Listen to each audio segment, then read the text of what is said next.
Well, everybody out here checking traps this morning, and well, the rib cage set connected, but I don't know what it connected with. Check this out. So I noticed this big catch circle, obviously, whenever I came up here, and I brought my bird dog with me. The rib cage is all the way over there. I mean, that's fairly decent ways from one another. I'd be very curious to know what the heck happened here last night. Dog doesn't seem too worried about anything, so I'm not sure what in the world threw that over there. Trap pan cover still here.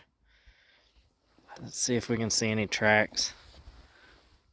I don't think the dog walked through here. There may be some coyote tracks there, it looks like, coming up. I'd say if it was a decent sized coyote, especially if it moved that all the way over there. Unless my trap's gone, so I've lost it. But maybe the trap caught on the rib cage and it took off somewhere off over the hill here. I don't know. So I'll think about what I'm gonna do here. And we'll go check some more traps. Looks like we do have a catch right up there, so we'll go check that out. I have her tethered off to the tree there for just a second because there's something else that is black and white and furry up here, and he don't look too excited to see either one of us. So I'm gonna try and take care of that little skunk there, and hopefully all of us can get out of here without getting sprayed. I'm also gonna move away from this position because the wind is right in my face. If he does spray, I don't want it spraying right in my face. So I'm gonna get him taken care of there. Well, everybody, it's been almost a week and we have not caught a single thing this week. Things are starting to slow down. Out here at the water gap, as you see there behind me, and didn't catch anything. Looks like there is some tracks here. Looks like a large dog again's been out here, so glad that he didn't get caught. I'm gonna bait it up. It doesn't look like there's any bait, so maybe a coon came by, stole what I had in there. But we are gonna start what I'm gonna call my experimental line. We've only got till the end of February. Today's the 15th, so we got 13 days left, just under 2 weeks. So I'm gonna start experimenting. I'm gonna put out some spots that I've never trapped at before, and see if something yields out of that. If you've watched the videos all this year, you know that this water gap set has produced most of the things that I've caught this entire season. It's where I caught my first and only bobcat. It's where I caught my only coyote this year at. And it's got a lot of coons, a lot of skunks here also throughout the season. So I'm gonna experiment. I'm gonna use the last 2 weeks of trapping season to do it. Typically animals move in different spots, so things that may not work in early season may be working in later season there.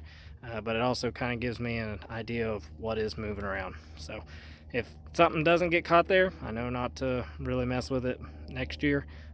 So it's just a big testing ground. Also going to use some test bait that I've made earlier in the year. I only had 1 jar of it that I made up and using a different mix for the whole season. It's been working well. I think this is going to be some better stuff, so we're going to get it put out here and basically everywhere else that we go set. So let's get at it. All right, new spot number 1 is right here at this high line with that gate there behind me. This is actually really between 2 spots that I trap often. The water gap is just off to my left here, and then possibly you might be able to see it down there behind me. That's usually, there's a creek water gap down there also. That's where I caught some of them soggy coons earlier in the year.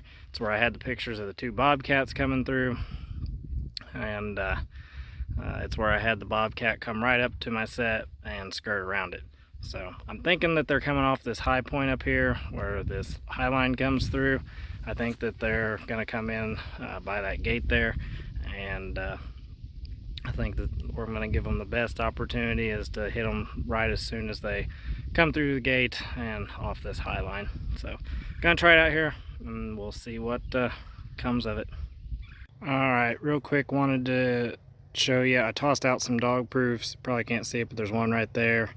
There's a trail coming down through here, and then right here at the base of this tree, there's one right there. There's another trail coming through here. I'd say they're most likely deer trails, both of them, and they're leading from all this thick timber down to where they can go out into this open highline cut.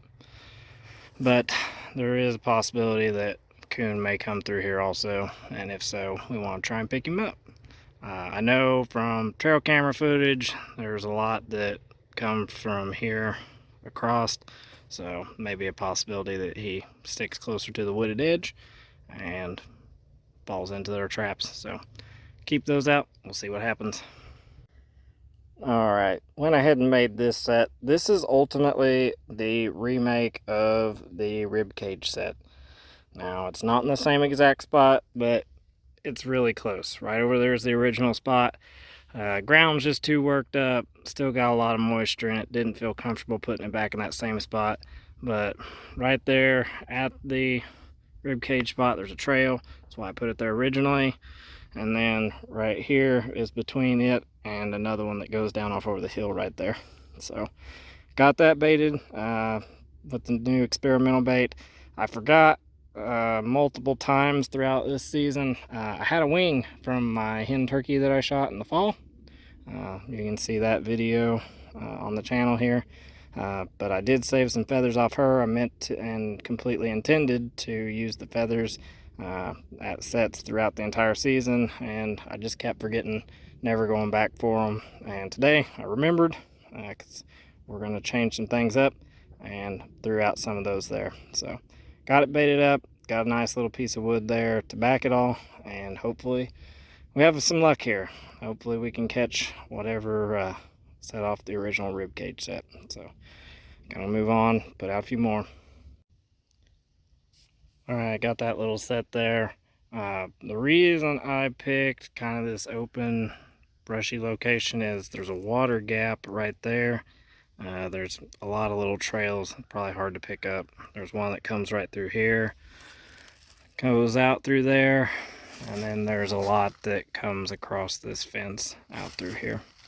So unfortunately kind of close to the road, but there's also some gaps, another water gap over there, and then it's coming down into this low-lying area. I think animals will be using the topography up higher to them to their advantage in this brushy spot, and just kind of creeping through. Out here checking traps this morning, guys. Did not expect it to rain last night, and it rained quite a lot. It must have rained a lot most of the night. Temperature dropped, and that's what I was hoping for, would get a lot of animals out and on their feet last night, and it definitely did. And let me show you why. On the dog proof there, I've seen this happen to other people, never had it happen to me until now.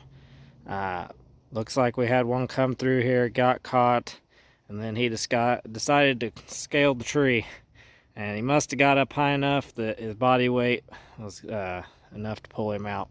So we lost one there, but not only did it happen to me once, it happened to me twice here. Had one caught, and he's still there.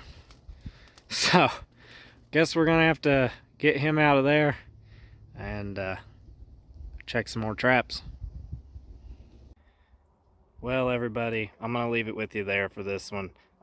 Maybe the weather will straighten up in the next few days, and then we'll have some more luck. Maybe something will get in those foothold traps, not just the old dog proofs. And we'll be seeing what that may be. So, till next time, I'll see you in the next one. Bye-bye.